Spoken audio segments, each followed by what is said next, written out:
again.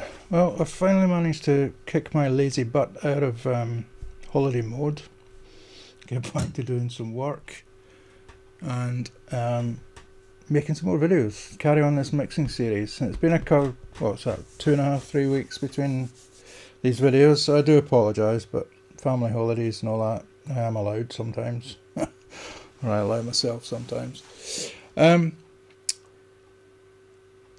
We finished off the last time with a kind of in-depth look into my vocal processing, sound effects, etc.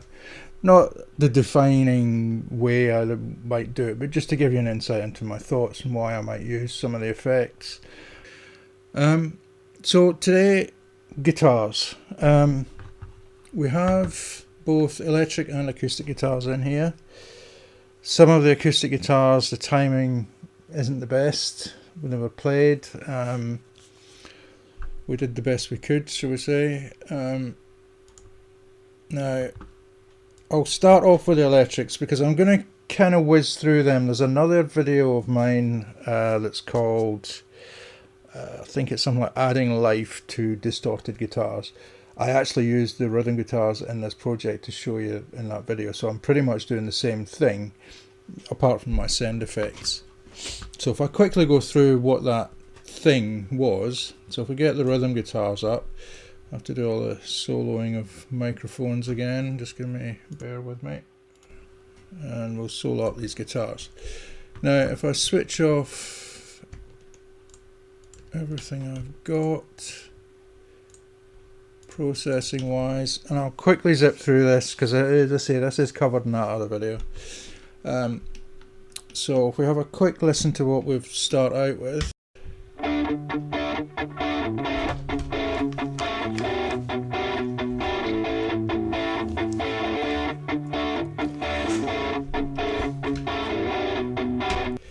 Okay, they don't sound too bad. As I said before, they're recorded through an 11 rack with a preset on there. I'm not sure what it was.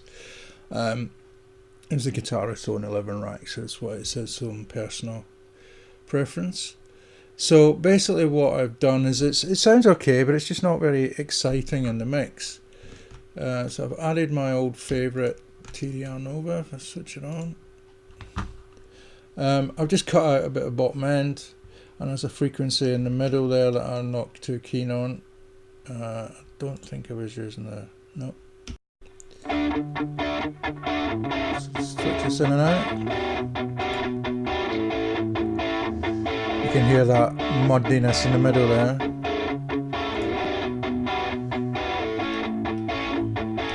So I'm just cleaning that up, and that's at about 400 Hertz roughly, 420 Hertz. So that's that. Then I think originally you saw me with the free Pui-Tech from Anvil amps that I've showed you. When I was monitoring in mono, I was getting some phase problems with it because it's purely a stereo. You can have it in stereo or mono, and as it's on the bus, obviously I want it in stereo. But it was causing me some phase effects when I was trying to monitor in mono. So I've changed it out to this, and I have to admit this is a better sound on this. So I'm doing my smiley face. I'm boosting it around 100 Hertz. We've got a 10k boost, which seems like very high for guitars, but all will become clear. And then I'm cutting at 20k just to take away some fizziness. And then this exciter that I showed you in the other video, this is giving me, I'm picking out the frequency at 5k to excite. So in a way I'm giving a kind of EQ boost in that nice area for guitars between 3 and 5k, but not doing it with EQ. I'm doing it with this harmonizer, creating some harmonics, some excitement in that area, and that brings out the presence in the guitars without having to EQ, because I don't know, I find that sometimes in that area if you start EQing guitars and vocals, everything starts getting in the way of each other, and I'm trying to leave as much space in the middle for the vocals. Some of our vocals are quite high, so they're in that 3 to 5k range, you know, where you can start to get a little bit muddled up. So that's my thinking behind that. And that's that.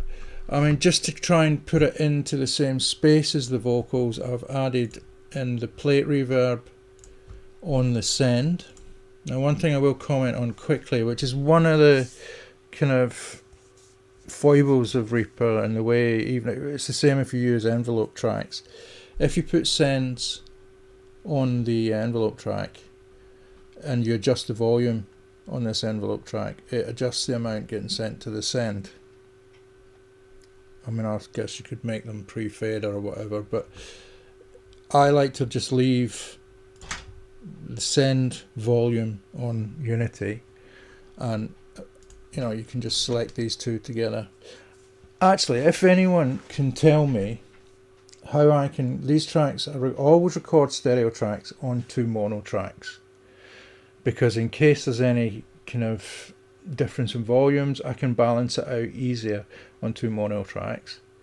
Can anyone tell me how I can then collapse those 2 mono tracks to 1 stereo track again? I know how you can separate them out into mono tracks, stereo into mono, but is there a way of collapsing down? I can't seem to find it. Maybe I've got a bit of a blind spot. So if anybody can give me a little tip there, I would really appreciate it. Because that would make my life easier. I'd like to, because all of these electric guitars in here are all the same. They're stereo tracks, because the 11 rack comes out in stereo. I just took it that way, and I would just like to collapse them down into 1 stereo track. And I'm adding a little bit of my H3000 effect, which, if we remember, I'll quickly go back and show you, is this the little micro shift that Sound Toys made available for free a while ago. And just on setting 3 and totally wet. Okay, so that just adds a little bit of harmonization, a little bit of je ne sais quoi. If we have a listen to it without them, and I'll bring them in.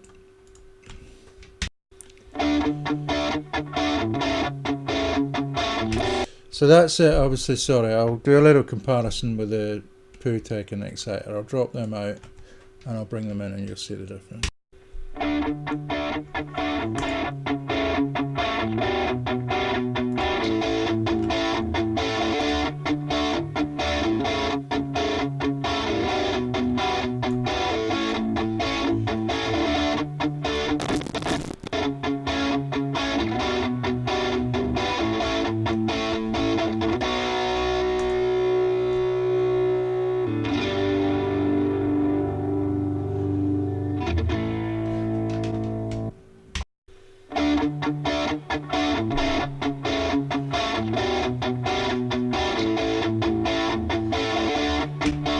So that's what we end up with. It's, you know, it fits in nice in the mix. It leaves some space in the middle frequencies for the vocals.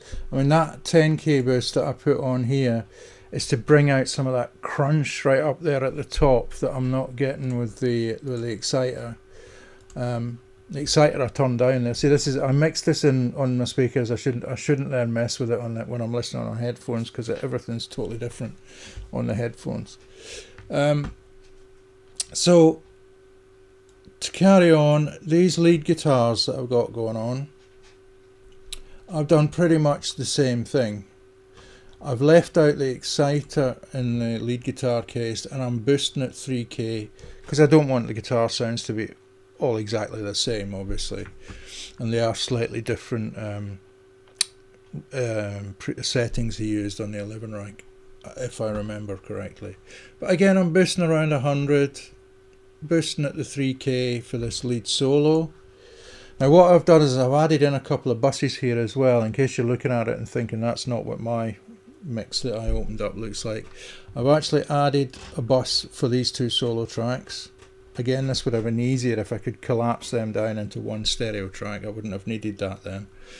And then I've created an overall bus for the all of the lead guitars, and these harmony guitars, lead guitar parts, are going into the harmony guitar bus, obviously.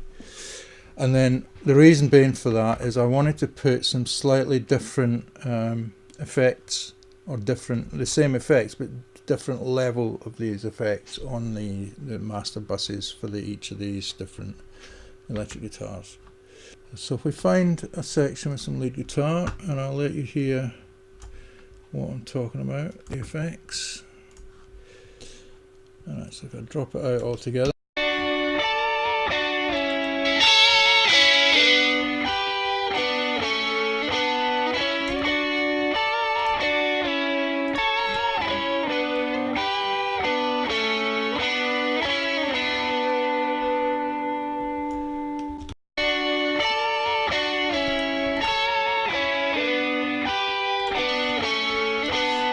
You can see it gives us a nice crispy high end for things like these lead guitars and the vocals, and you know, sometimes cymbals sound quite nice going through that as well. So just, I find it gels the high end together, because too many different EQ boosts can give you phase problems, you know, and I know it's more prevalent to the bottom end, but you can get it at the top end as well, you know. So I've found that by sending these kind of elements through the same high end boost, I get some kind of consistency. I'm not technically amazingly brilliant at thinking out these things. I tried it and it works and I like it. So if we have a listen now, with everything in, let me solo up our submix again. So if I let you hear, I'll drop out the effects on this one because this might be of interest, and I'll bring it in as it's playing with everything in.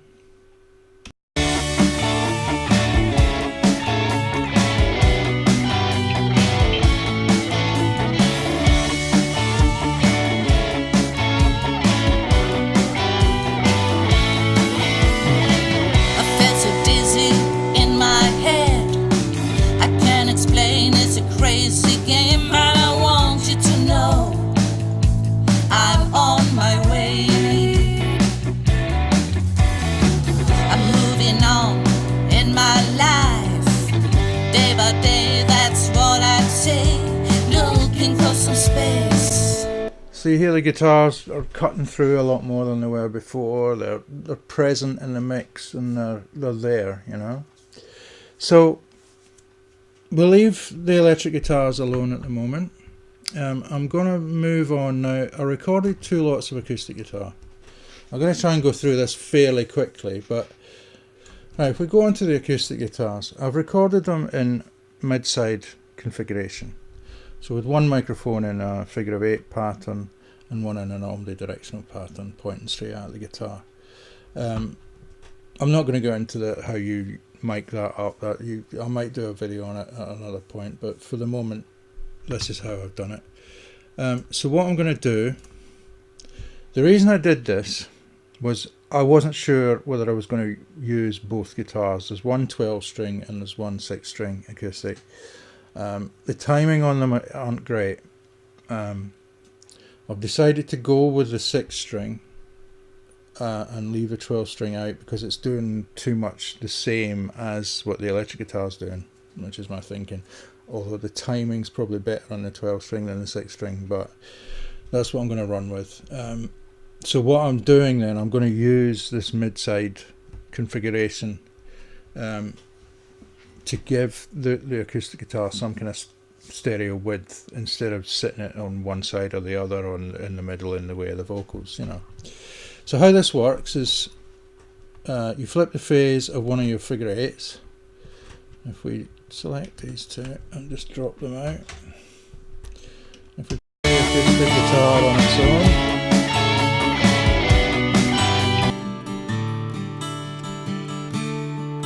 now what this allows me to do is, as I bring these up, you hear the stereo .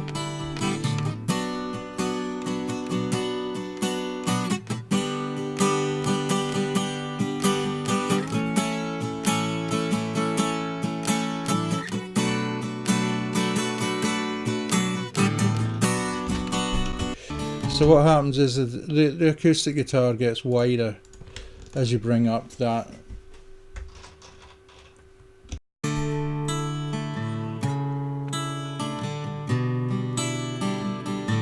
But what you've always got is you've got this mono in the middle here.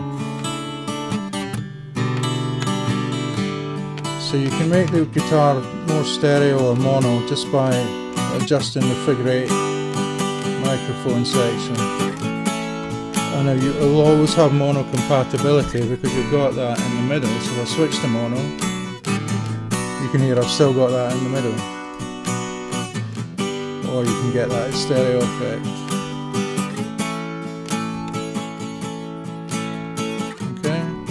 So my plan is to use that in the verses where the electric guitar is a little bit more thinner on the ground. So if we go just before 1 there, and I'm going to automate this and drop it in. Yeah.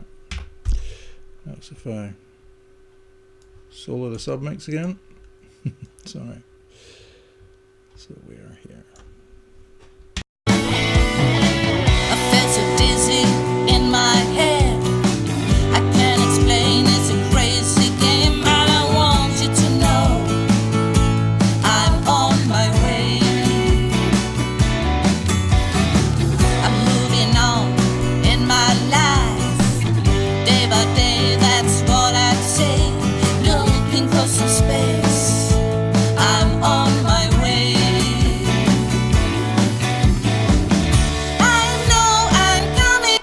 So that's my plan for that. So my processing on it is pretty straightforward. I've done a high pass filter on here, and I quite like the sound of the recording. It's come out quite well. I'm just using some of the dynamic equalization properties of this TDR Nova, and there's some frequencies pop in and out that I'm not too keen on, so I'm just cutting them out as they appear. In my head, I can't explain, it's a crazy game, and I want you to know I'm on my way. I'm moving on. So you can see I'm just cutting out some of those unwanted frequencies when that strumming hits quite hard. She's creating some frequencies I don't like, but I don't want to cut them out all the time because then I'm losing a lot of body of that acoustic guitar, etc. So that's my process in the acoustic guitar. I've got this fantastic little compressor on there, and that's it. Just to quickly go back to the electric guitars, I don't really believe in compressing electric guitars unless I actually have to, because if you think about it, a distorted electric guitar, I'm really thinking about, because if you think about the nature of a distorted guitar, it already is compressed. That's what the amp does. I mean, you could look at the signal and you can see that that's a compressed signal. You know, that's a compressed waveform, whatever way you look at it. So I don't really feel the need. I'm going to do some overall parallel compression at the end, much in the style of Mr. Sheps. But other than that, that's probably all the compression that we'll get. But the acoustic guitar is a different matter. She can be quite uneven with the strumming, so I've added on this little compressor just to kind of try and even it out a little bit. Let me just solo out the acoustic a minute. Makes it easier to hear.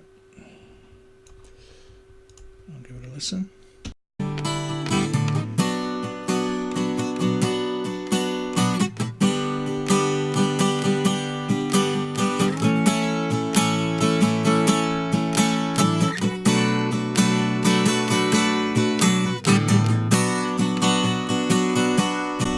I'm not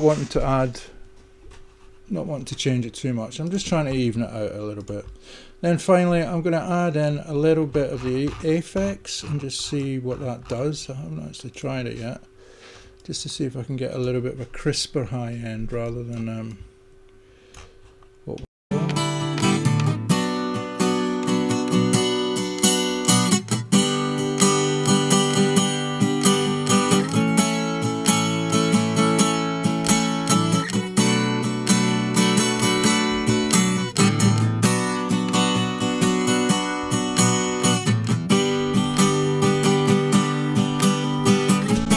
Going by the headphones, that's enough. It doesn't need a lot. I just want to add a little bit of sparkle to the top end in there, and then have a listen, see how it sits in the mix. I felt so dizzy in my head. I can't explain, it's a crazy game, and I want you to know I'm on my way. I'm moving on. And that's all I'm going to do with it. I mean, as I say, there is going to be like an overall compression EQ, and the one thing I will say is to go back as you're adding these elements in. I've gone and readjusted all of my